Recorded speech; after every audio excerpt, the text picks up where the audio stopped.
Hello, Joe here, and welcome to the Indie Bandits podcast. After speaking about retro platformers a couple of weeks ago, Jimmy, Archie, and I decided it was time to each play an indie platformer and have a chat about it. Here's what we had to say.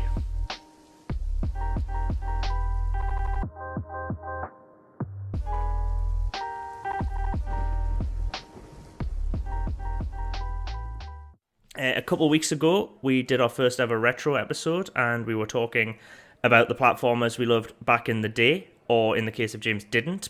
But for this episode, we're back with indie games, and we're going to talk about some indie platformers. Lads, I've got the running order for you. I hoped maybe if we start with Archie, then move to Jimmy, and then I'll talk about my indie platformer, in case Jimmy really hated his. We have a sort of shit sandwich going, so we don't have to, we have a nice start and a nice end. So, what's your indie platformer of choice, Archie? What have you been playing? Well, I have been playing Yooka-Laylee and the Impossible Lair for the past, a couple of weeks or so. It's by Playtonic Games. And was put together, Playtonic is kind of a lot of ex-Rare members from back in the day who kind of came together to make Yooka-Laylee. So Yooka-Laylee, the original one, was a Kickstarter project as far as I'm aware, or one of those Indiegogo Kickstarter. It was crowdfunded with the intention of kind of reviving that Banjo-Kazooie, Donkey Kong kind of collectathon style of game. The 3D collectathon platformer with mascots who are really double popular pairings of animals. Yeah, really popular on the N64 back in the day. Didn't play the original Yooka-Laylee. So what I've been playing is the sequel to that. And from what I'm aware about the original one, it wasn't that well received, even by the people who were looking forward to it. No, I heard that as well. I don't know the reasons for that. I think one of the biggest criticisms for that was that it was it was reintroducing those old games, those Banjo-Kazooie kind of games, but not really reinventing the wheel or using modern technology to kind of improve on some of the older things that made those games clunky. Visually, it was obviously a lot better. In terms of the gameplay, it still felt very much stuck in the past. But this is all just the hearsay from what people have told me. And that, I get you. That original one was one of those open platformers, similar to Mario 64, similar to Banjo-Kazooie. You have an area and you're free to roam. Left, right, up, down, any which way you want to go, and you can find stuff on the way. So the sequel comes out, and they've changed the formula on that a little bit, and now it's a side-scrolling platformer, so it feels like they've kind of gone further back 2D. in time. Yeah, it's 2D, 3D, platformer. So 2.5D. Yeah, if you want to call it that. Don't they? Where it's 3D character models, but they operate within a 2D pretty much space. Yeah. And I'll tell you what, lads, I think this game is fantastic. It's that's good. It's really, really good fun. Story is light. It's a typical platform story. Yeah. So the story is essentially the main boss of the game, who was the main boss of the previous game. This is the pointy-nosed fella on the cover art. Yeah, the guy who kind of looks like Gru from Despicable Me. That's it. That's who he reminds me of. Yeah. Yeah, but he's called Capital B in this one, and he's called what? Capital B. Capital B, just capital then the letter B. And he's trying to take over the Stingdom, which is a kingdom run occupied entirely by bees. Yes, I'm sold on this already. And your objective throughout this game is by completing levels, you require bees to make a battalion, which you would then use to go take on Capital B and his Impossible Lair, which is the last level in the game. But the fun thing about this is I haven't played Banjo-Kazooie or some of those other platforms in a long time. So to me, it seems like they've kind of reintroduced some new mechanics that I haven't seen before. So you can go defeat the last boss at any point in the game, and you can try as many times as you can.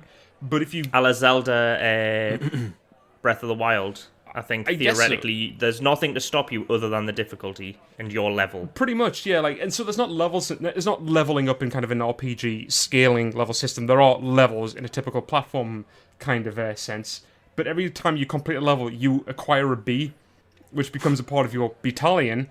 And the larger your battalion is how stronger you are when you go into the Impossible Lair, which is essentially the last level or the last thing you would have to do in the game before defeating. Like a sort of gauntlet. Yeah, essentially like that. Is it a gauntlet, or is it just I'm imagining it as a sort of a what do you call it? Like one of these victory lap type levels. Not that it's like easy, but what I mean is like it's where it pulls together everything you've learned throughout the game, and it gives you an opportunity as the player to show off how you're the shiz now. I mean, to a point, like I didn't manage to complete this game, unfortunately, because despite working from home, I've probably been busier than I have if I was working at an office somewhere.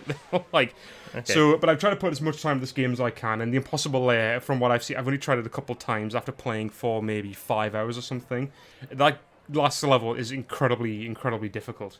So the standard levels just operate as any kind of side-scrolling platform would. There's things to collect. So obviously the currency, I guess the currency in this is gold feathers, opposed to what would be like gold coins in Mario or Wumpa Fruit. Gold feathers, like the same ones from A Short Hike. Or Banjo-Kazooie, didn't they have feathers in that as well? Like, yeah. Oh, I think they did actually, yeah. Yeah.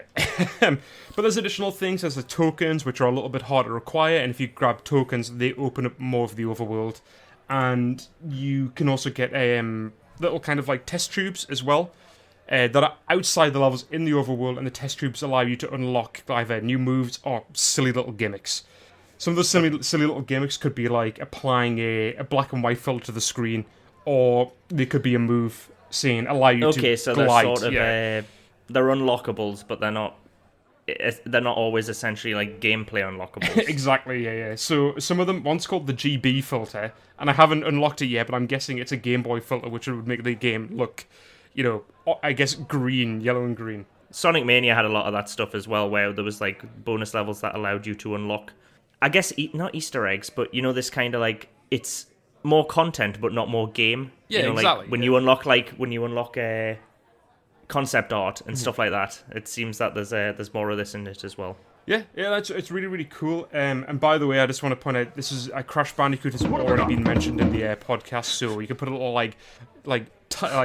number Check mark in the corner for that. But a wee scoreboard for Crash Bandicoot mentions. Maybe we could have like a little sound that pops up every time Archie mentions Crash Bandicoot. Could it be the noise? But then no one would be able to hear anything else. But if we do, it should be the noise the Tiki Mask makes when you collect him in Crash Bandicoot. That what have I got? So the whole not so much leveling up your character, but completing levels to make yourself more resistance to kind of like harm when you're doing the Impossible Lair is kind of like, I've never seen that done in like a platform game before, so that's really cool.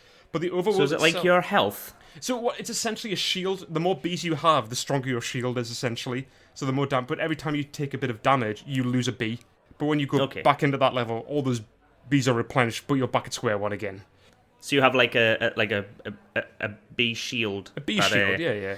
There's probably which its value is dictated by how many bees you've collected throughout the game. Yeah, exactly. So it's a little Metroidvania in that respect. Then, if you play any Metroidvanias, there's often this kind of thing of increasing your overall health.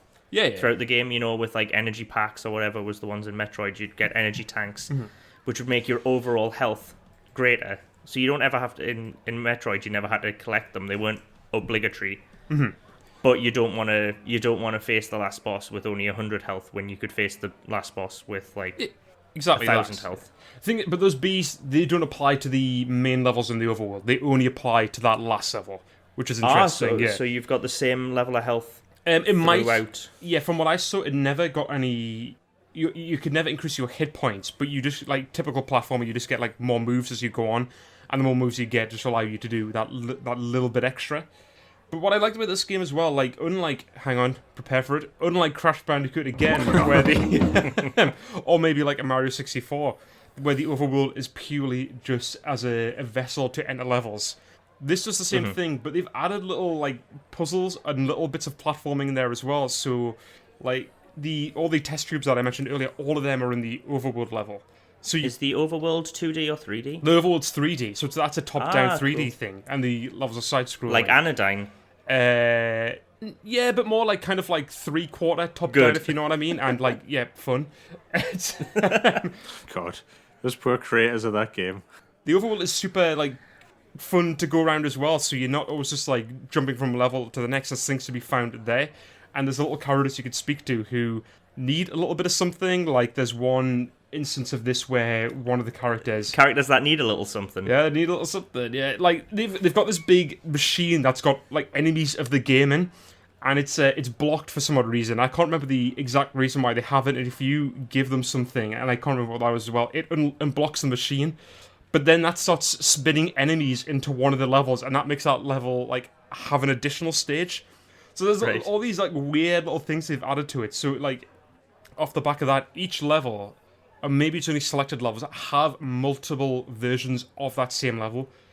Ah, cool. So there's a bit more depth, so you can replayability for some of these levels. Yeah. Like, so one of the things, so the standard level is just kind of like you'll be in a village, or you'll be in a dungeon, or something like that. But you can, Laylee, who I believe is the lizard, I think Yooka is the bat. You could pick up things in his mouth and spit them, like, and they can be they're plants, but they have like properties. Like one will be water, one will be a bomb. One will be fire or something like that, and you like Gex's flies. Yeah, essentially like that. See how this all ties in together. Wasn't this a great idea talking about some old retro games a couple of weeks ago? So if you get the ice pickup, for instance, and you shoot a level with that, that will then give the level you just played like an ice stage, and it'll change kind of the layout ever so slightly. But it allows you to like find different parts of the level that you couldn't get to previously, and it just adds that little bit extra. And it's like fucking. There's actually a ton of game in this.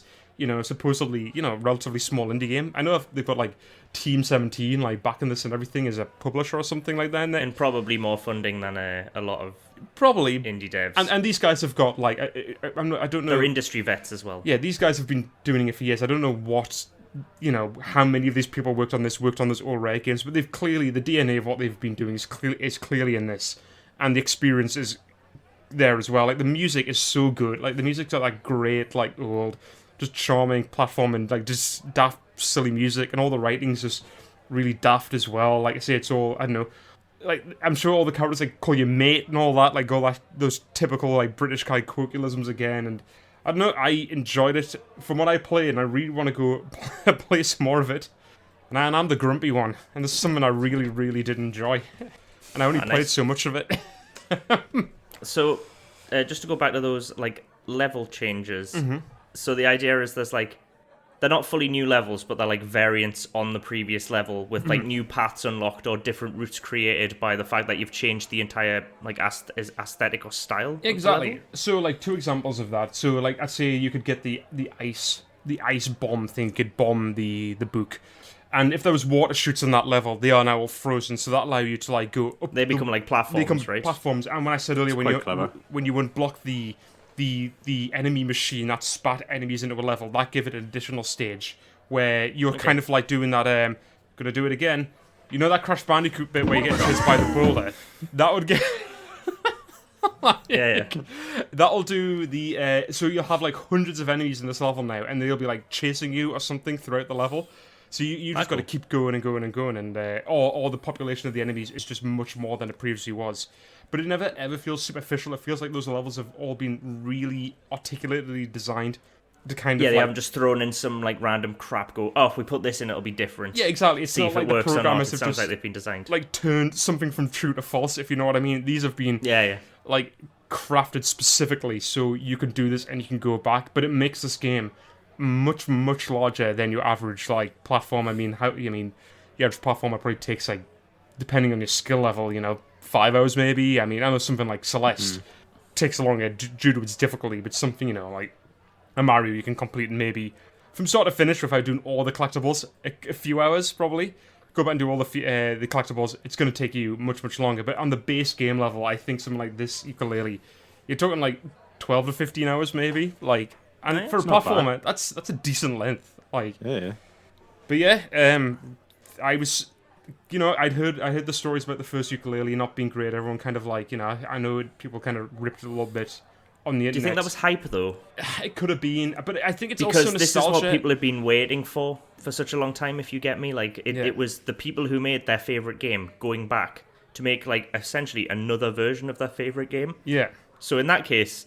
It seems like you're destined to fail because this isn't the only story of this kind of thing happening in games. Like you can talk about like people. I think the bloke who did Mega Man went back and like did a Mega Man thing. What was it, Mighty Number 9? And it was dreadful apparently. And it was dreadful, yeah. And it's like I feel like it probably seems an easy way to beat a crowdfunding thing, meet your crowdfunding goals, but it also sounds like. unless you're some kind of miracle worker, trying to tell nostalgic gamers that you are going to remake their favorite and most precious game of all time and do it exactly the way they want it to be, I think you're setting yourself up for failure. I don't think there was any way that they were going to please everyone. It's the Star Wars syndrome, really. It's you just can't. But I think that off the back of that, what we spoke in our retro podcast, when we say we like these retro platformers, but we kind of know that they are probably not good today, if you know what I mean. It's nostalgia. Nostalgia lifts, does a lot of the heavy lifting exactly to help us enjoy these games. And when you remove those characters from it, it's in the the vein of Banjo-Kazooie or something like that, and you remove all those nostalgic elements of new characters, it probably exposes itself as being these games have aged probably not very well, and if a game hasn't kind of adapted to the times and is mimicking those games purely from that era and isn't evolving itself, it probably comes through as not being the best. This game, however... And it can't do both, can it? Yeah, exactly. This game kind of takes a tried and tested thing of 2D side-scrollers and just builds on it and makes something really, really, to me, unless there's something else that's come out that I've missed, but I know, something brand new and unique, and it makes me want more platformers to come back.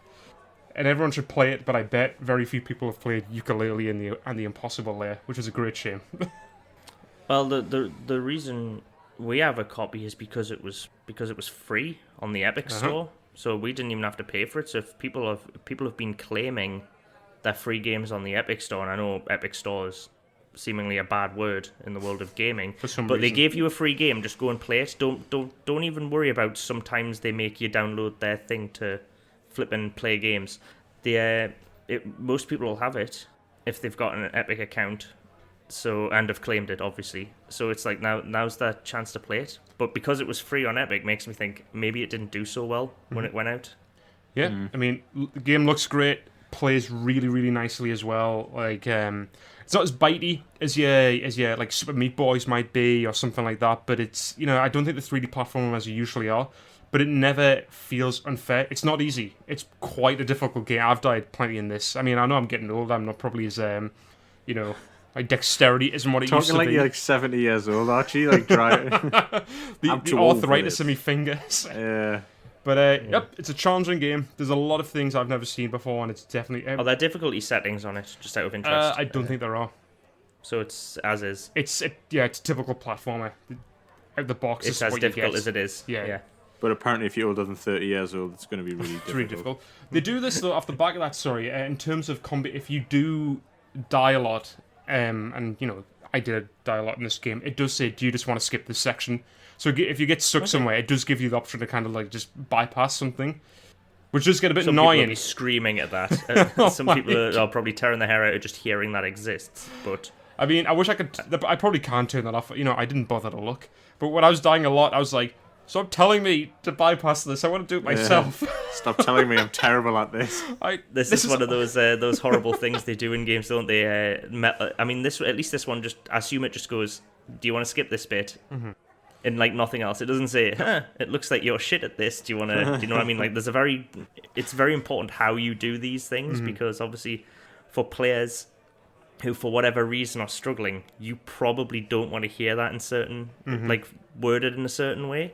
And and I'm not trying to be an absolute softie about it, but some games can be real dicks about this kind of thing. I think Metal Gear had the chicken hat. Do you remember if you were really shit and kept dying, they put a big stupid chicken hat on Snake, and it's really don't be a dick. I know Kojima can be pompous, new levels of a dick, and obviously he's very talented, does some great stuff. But did it need to be a chicken hat? Make a mockery of the player. Some players can't help not being good at a game, and I feel terrible for maybe players with any kind of physical disability who are given with what they're working with are probably way better than most players. Yeah. And are getting a fucking chicken hat put on their head because Kojima's being a dick. It didn't do anything like that, right? It's not wow, you really suck at this, we're just gonna make you pass. Or is it just kind of I didn't give into it, so they might have done something, but I don't think they would. No, but I mean the presentation of it. Oh, the presentation's just you seem to be struggling with this. Do you want to press... You can hold down Y or whatever it is to skip to the next section. And that's all it does. Cool. That's alright. Cool for me, because as long as it's like that, yeah. I'll just I'll definitely touch upon this later on. Like, their audience for this game is probably like, I mean, it's a googly-eyed iguana and a colourful bat, and half the characters are just items with big googly eyes on them. So it's like, play but to their it's audience. this, but I don't think it's necessarily aimed directly at those people. I think it's people who would have liked that 30 years ago. I love it. Because it's... So surely in some way it must know that once Archie turned 30, all his gaming abilities left him, and was going to struggle with this. Yeah. 100%. If you've got an Epic Store, play it. And if you don't, it's worth. It's worth it. I would pay a good price for this game. Definitely worth picking up. But I didn't. I got it for free, which makes it even better. Does it feel like a £20 game? 100%. £40, or is that pushing it? I mean, being a tight ass, I think £40 for any game is a bit of a stretch. But Yeah. 35. Let's set with 35 quid. £35. That's quite the endorsement. You're gonna get a good, colourful, beautiful game that plays really nicely. It's gonna occupy a good portion of your time. It's funny. It's got colourful characters in. What more could you want? And especially at a time like this, when everyone's a bit dour, everyone's a bit sad, you're stuck at home. Bit of colour, a bit of humour, send you a long way. Unless you get stuck with this game and you refuse to take the help that's offered to you, then you might lose your temper. But if you're over 30, don't try it because it's too difficult. No, Okay. gets my vote. I hope that company does more anything, because they've definitely got my attention. Nice. Okay. Well, we'll leave Yooka-Laylee and the Impossible Lair, right? I was going to call it the Infinite Lair. Yooka-Laylee and the Impossible Lair, and sounds like a resounding thumbs up from Archie. Yep. So with that, we'll move on to Jimmy, and as if you've listened to the Retro podcast, you'll know that platformers aren't really James's thing. He doesn't take any extra time out of his day to hate on them or anything like that. But our first genre in this sort of themed episodes was not for Jim, but he has been playing a platformer, and I would be very interested to know what he thinks, because I know what platformer he's played. So what did you have a blast of, Jim? I've been having a go of Limbo, which by all accounts is a very well respected platformer. That's the way you're opening with this sounds like, for what people have said. Not me. From what I hear, no. It's a puzzle platformer. Published by Playdead, and I've heard a lot about it. I remember watching the trailer a few years ago and thinking it looked quite good, but then, as we've covered in a previous podcast, I'm not a huge fan of platformer games. I didn't really play them when I was young, so I haven't really had any huge amount of time with them. Got into other games and just never really been interested, not because I dislike the games that much, it's just never really been drawn to one. Had to go with this one, and to be honest, it was exactly what I thought it was going to be, which was very nice to look at. Really good soundtrack, actually. I think the music in it was spot on. It played a big part in its kind of creepy feel. It's very atmospheric, isn't it? You've played this, Archie, right? Yeah. This is I think if you like platformers and are into indie games, you will have played this. But I thought this would be a good one for Jim to have a go at, because it is like the indie darling of platformers, if you get me. And it's fine. It's enjoyable. I think I've figured out why I'm not a huge fan of platformers playing this game, though. You can only do what the game allows you to do, if that makes sense. You cannot figure out another way around an obstacle more often than not. There is one way to complete the next bit of the platformer. Yeah, it's very limiting. The player is sort of guided in a certain way. The designers have a very clear understanding of how the player can complete X challenge. Yeah, and your job is to work out what their intentions were for you. Yeah, and I get that. It's an indie platformer. It's a puzzle platformer. I understand that the game is going to be limited in what you can and can't do, but I think that's probably what it is. After a while, the gameplay is extremely simple. The mechanics are very simple, but rewarding. But after a while, it's just so basic in the puzzles. Whilst they are nice, you kind of figure them out, and then it's very much kind of. I'm not sure if there's much of a challenge after a certain point, and I don't know. I couldn't get enthusiastic about it. You know, you're essentially, you're running in the same direction, barring a couple of puzzles where you have to go backwards a little bit to do something. But other than that, you're going in the same direction, and there's only one way of getting further in the game, and that's to do the task the way it's been set out for you to do, and then you move on. And I think after a while, I don't feel like I'm being challenged enough or thinking about it enough, if that makes sense. It just kind of becomes a bit subconscious gameplay. Yeah, I think this is you've hit the nail on the head with, I think, platformers in general. That platformers, the problem players face is the execution of the solution. That's the challenge for a platformer. Yes. The actual working out what the solution is normally very simple. Yep. And then it's the execution that's difficult. Yep.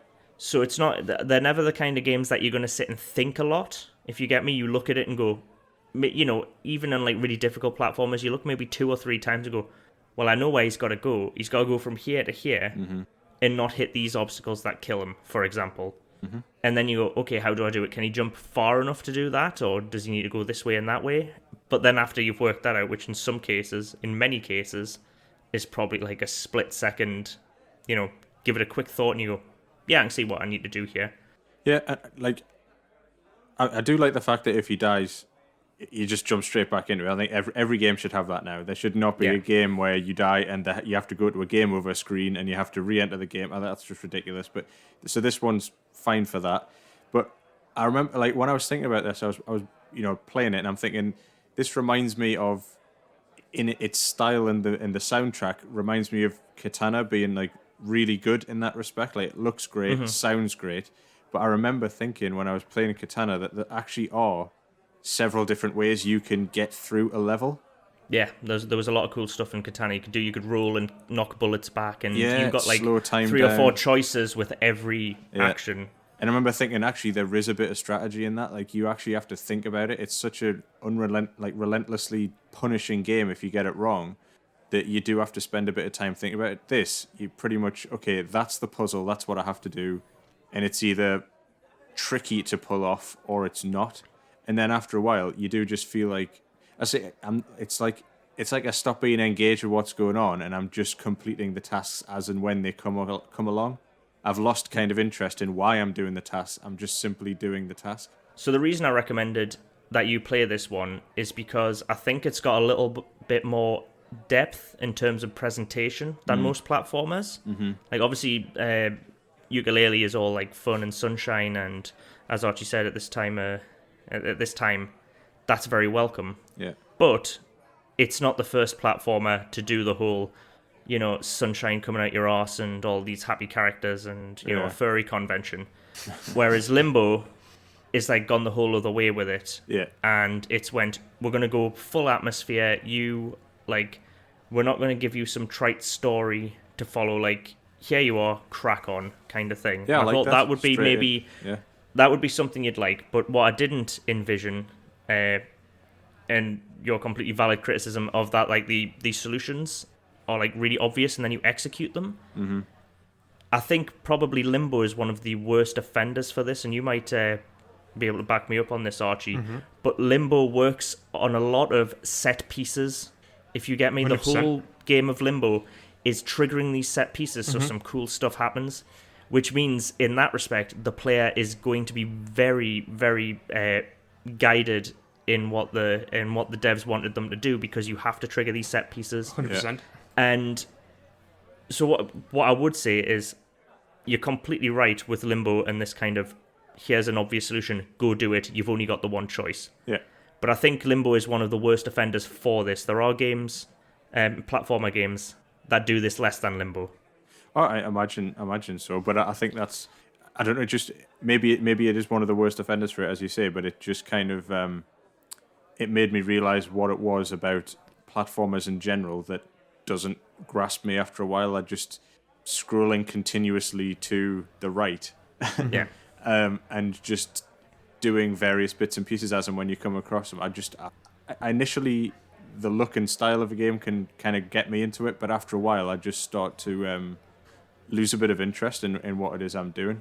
I tell you, the overall style though, as soon as I booted it up, I immediately thought of Do you remember that old advert for, is it Schnapps, the Judder Man? I have no idea. Like, what is that? This will be going in the show notes. It's a classic advert from, I don't know, 20 odd years ago. Really creepy advert for Schnapps. And it's like a kid's fairy tale, almost, the way the style is. Like old school fairy tale, like creepy. Mm-hmm. And it immediately reminded me of that, and I'm wondering if they've maybe taken some inspiration from it. I don't know. And I like that. I like the look of it. I like the way the sound was really good. It's, nice, very easy to play, which I like that. The fact that in terms of like actually controlling the characters, extremely simple. Yeah. But it's just, I don't know, just lost a bit of interest after a while in what it was I was doing. I don't think there was enough to just kind of keep me intrigued. Yeah. Well, as a counterpoint to that, if you've played Mario Odyssey, that I have not. that does the I didn't think you would have, James, but that kind of does the opposite thing to your complaint. Like that is a platformer where Mario has a lot of different verbs and different moves he can do, and basically all the levels are sort of your playground. So basically you can look across the level and go, that thing right in the distance looks really cool. Now it's entirely up to me how to get there. Right.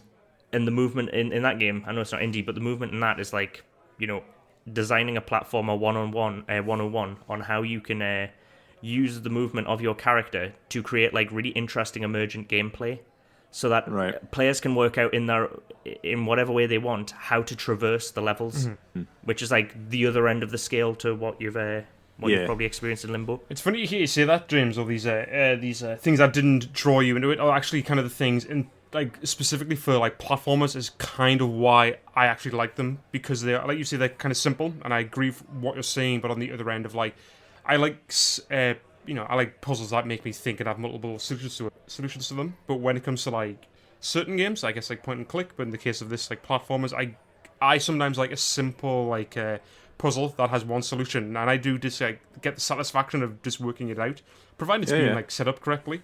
No, it's interesting to hear like what you dislike about something like Limbo is exactly kind of what I do like about it. It's you heard it here first, Internet. People have different opinions on things, and it's fine. No, that means me and Archie now have to hate each other, and I've got to yell at. But on a keyboard though, like I cannot do it to each other. I've got to wait until. Well, you're not allowed to have your nemesis see who you are. No. I'll wait until we've finished this chat, and then I'll text him.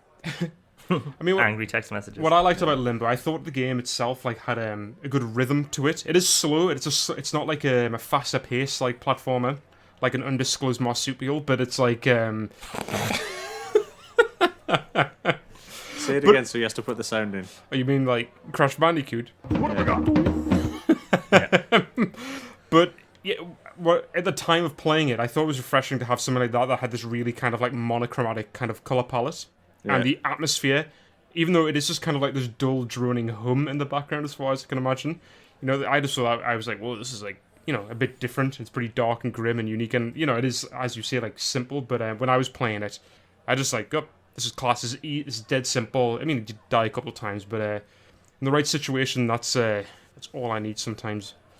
It's a zone out kind of game, isn't it? It's just like, let the atmosphere, like, wash over you, and just kind of like, you can play this game with like minimal brain effort, if you get me. You're not sat there going, oh, who was it who told me this? Do I have to go to this quest giver? It is. I think there's a time and place for different games. At least that's the way I play games. That's fair enough. I choose games for different moods, and Limbo would be very nice. Just like, I don't need to remember where exactly I am or what I was doing when I booted up. That's kind of what I liked about it. There's a lot of like, there's no kind of massive setup, but it does, to me at least when I was playing it, like it does feel like there is some really vague, basic story going on, but it was enough for me to keep me playing. But it's strange that because I'm just now realizing that when I want to play games, it's for the opposite reason. I very rarely want to just sit down and play something mindless kind of thing. Don't think about it game. Every time I'm in for like up in the mood for playing games, it's same with board games. Like I want to play something that challenges like my thinking a little bit, and or has a little bit and I'm not. This isn't me disrespecting these types of games, but has more going on. As you've just said, like an RPG has a bigger story or like more customization of characters and stuff. Just generally, there's more going on, and so I've just kind of realized that they're pretty much the only games I like playing now. That's fair enough. That makes sense. Would you recommend it, James, though? Would you recommend Limbo for non-platform players? I think a lot of people would enjoy that. I do. I kind of think of. I don't think I'm the the sort of the yardstick to measure this by. I don't think. Is that the right phrase? Yeah, why not?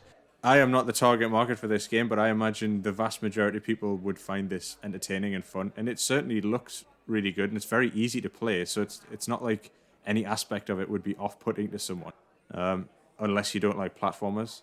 Well, quick, not even a side note, but what I would say is I preferred the follow-up Inside to Limbo. Yes, so did I. So it might that one has more story to it, I guess. It's still as straightforward, though. It's still as straightforward, but I think you'd get more out of it in terms of narrative, even though the narrative isn't explicitly the narrative isn't explicitly explained to the player. It's more narrative through environment. It's environmental storytelling, basically, Inside, and that's the follow-up, and it plays exactly the same way. Similar tone, 3D models, but on a 2D plane.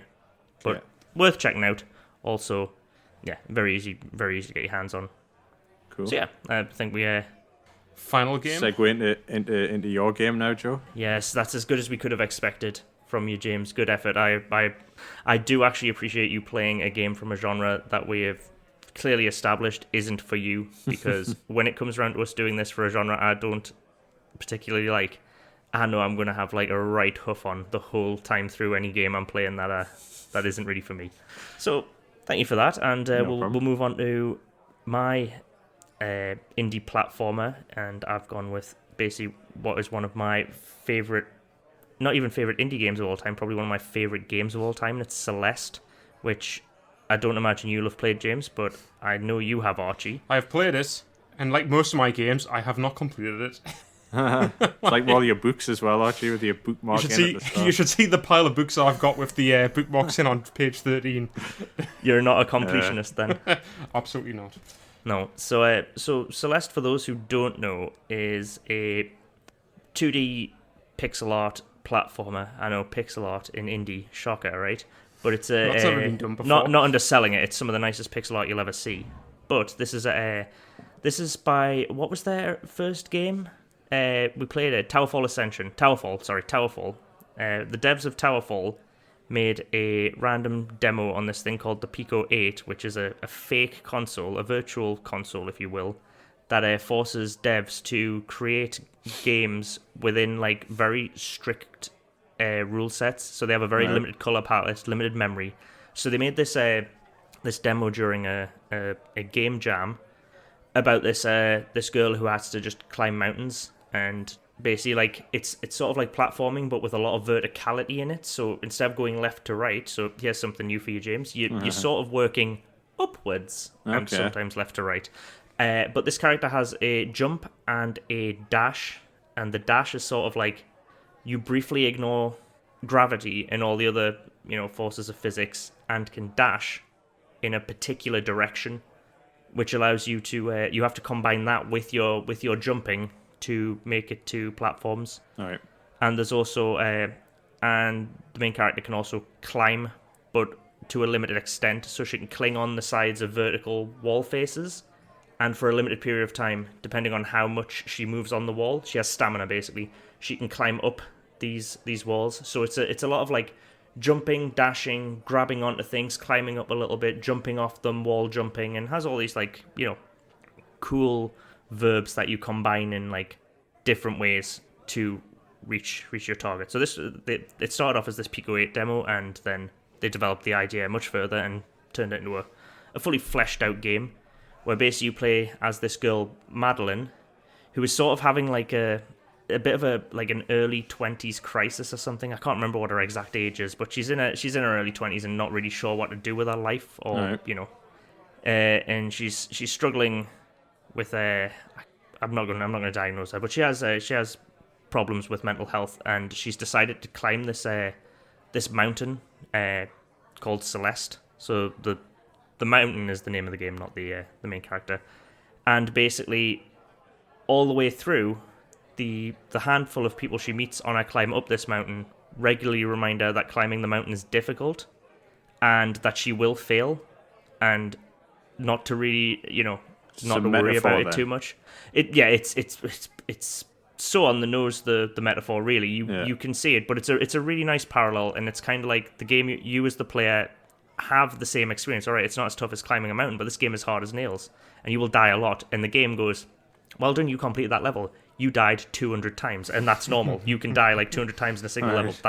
And the game keeps a track record of that, and on every level it tells you how many times you died, because dying and improving in the game is like its main rule. Like, the game regularly tells you, it's okay, just learn from it. Remember, every time you die, you've learned a little something, and you might make the same mistake again and again and again, but eventually that'll be ingrained in your memory and you'll learn. So this game is literally just a metaphor for, like, keep life. trying, like, things that are Don't difficult are worth, don't give up, okay. That's quite a nice touch. And it's not only because the platforming itself in this game is, like, amongst the best. Now, if you listen to our retro platformer, you know we love jump times and the physics of jumping and stuff like this. And this game controls magnificently. Like, there is not a game, at least not a platformer, that I've played that controls or handles better than Celeste.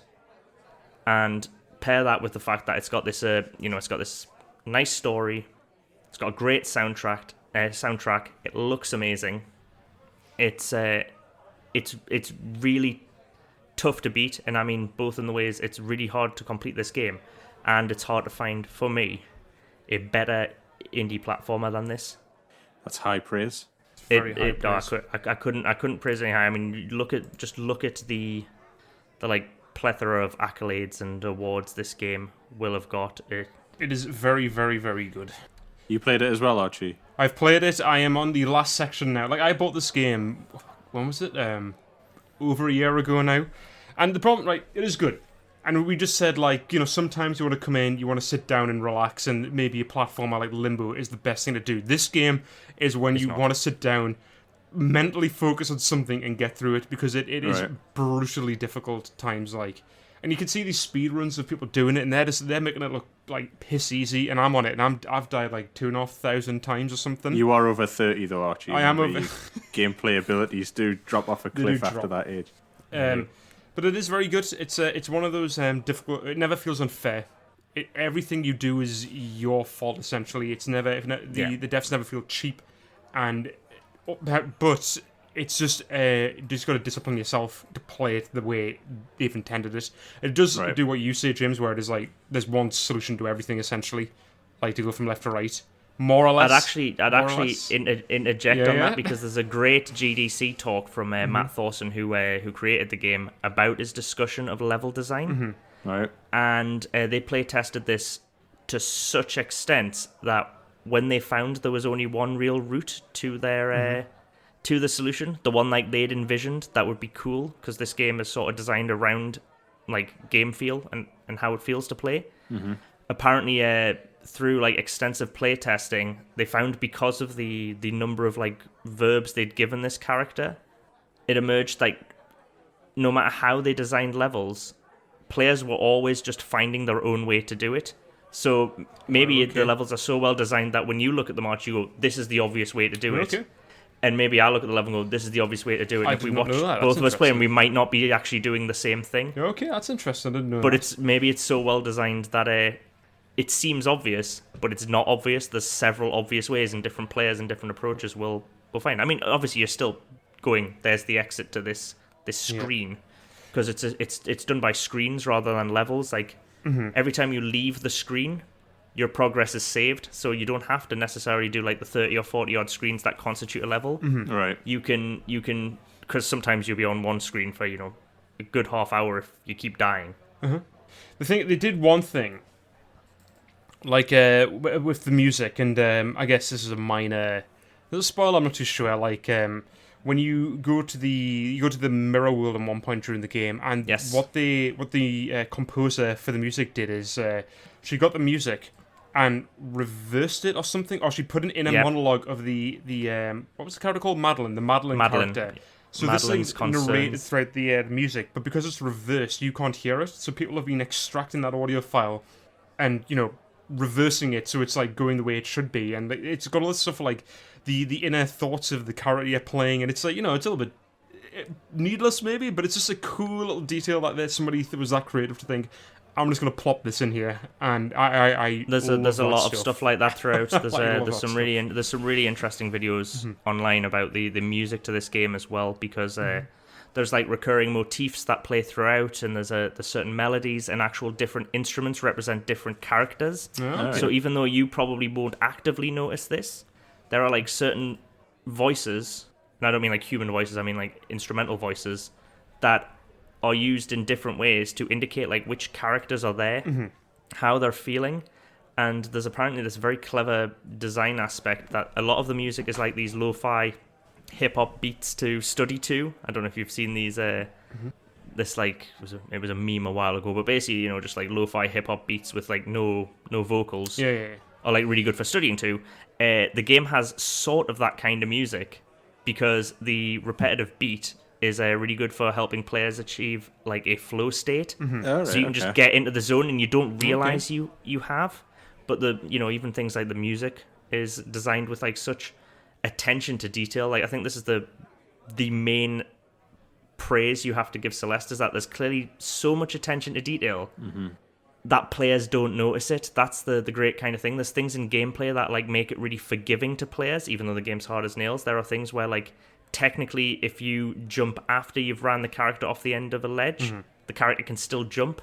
Something that gets referred to as coyote time. Okay. A la Wile E. Coyote. When he runs off the edge of a cliff and he's like still hovering in the air. Yeah.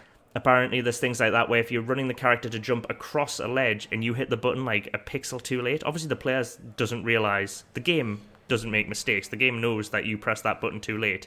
But they just programmed it in so that when players are playing, they're not like, oh, I pressed jump before I ran off the cliff. Like, that's bollocks. You didn't, but the game's kind of like, we'll let you have that one because you're human and make mistakes. And there are so many things like that built into the code that players won't notice because it's like a frame-by-frame thing.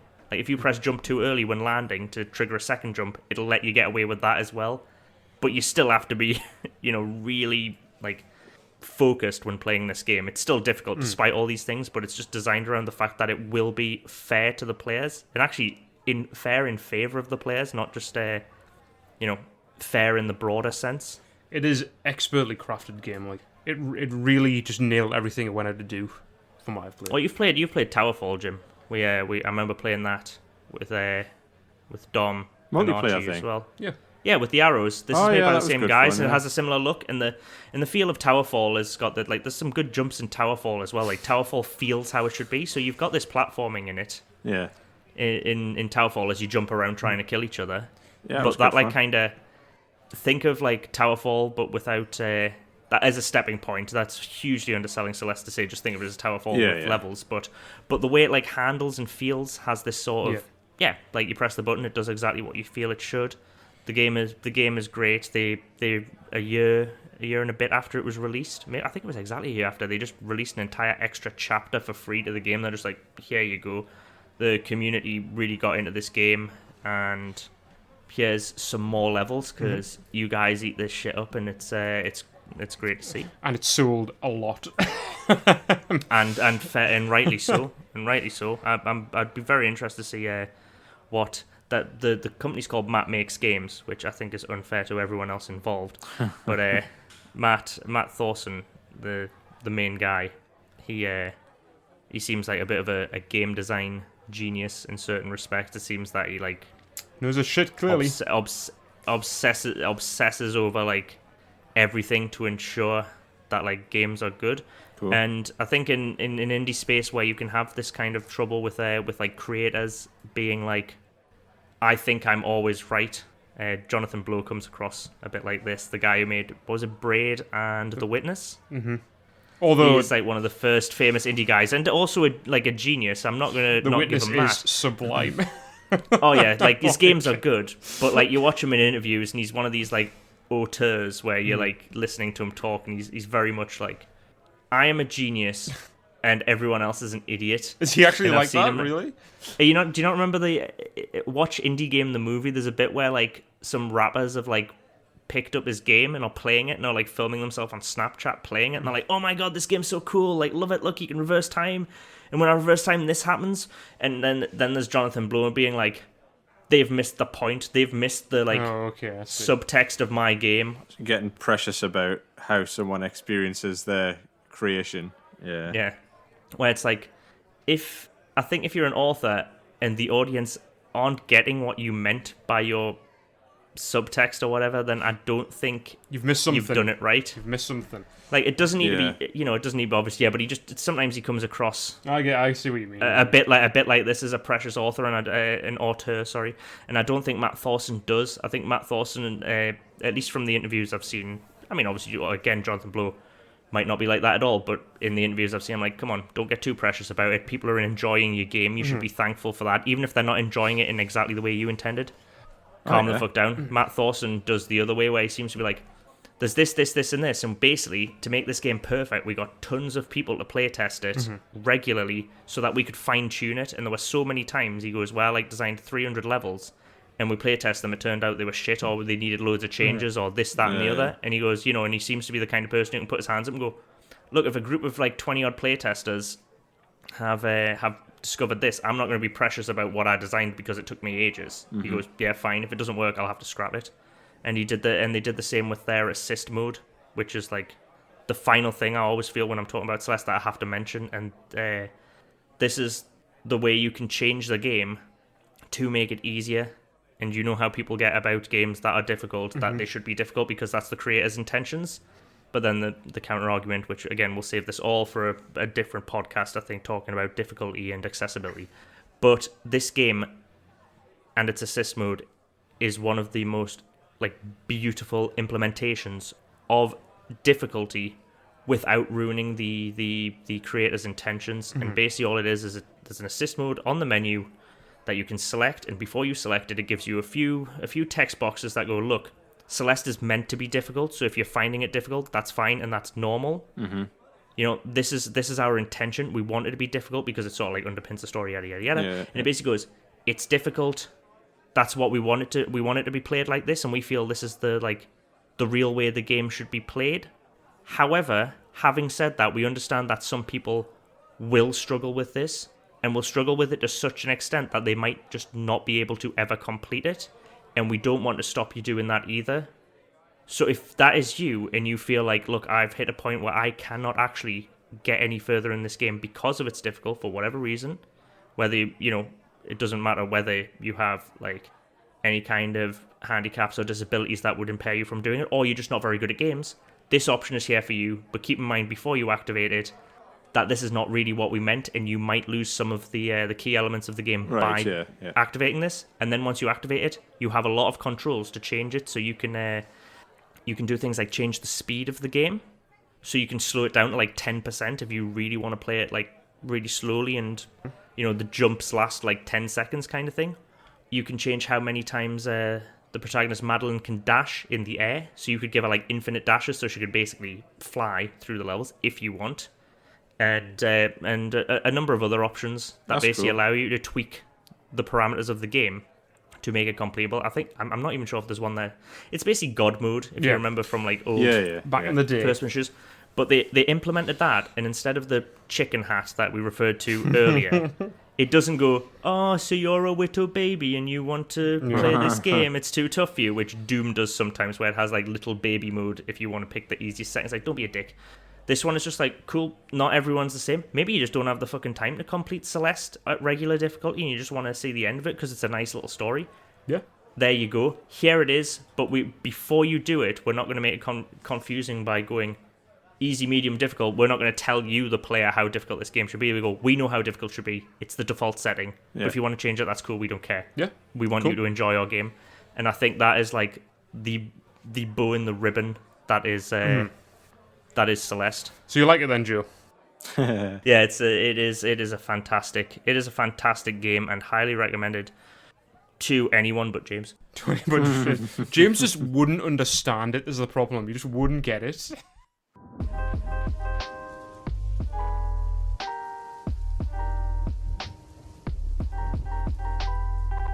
Thanks for listening to the Indie Bandits podcast. We'd appreciate it an awful lot if you'd subscribe and leave a review. You can also let us know what you thought on Twitter and Facebook, or check out more stuff on indie games on our Instagram, YouTube, Twitch, and website. Ta-ra for now.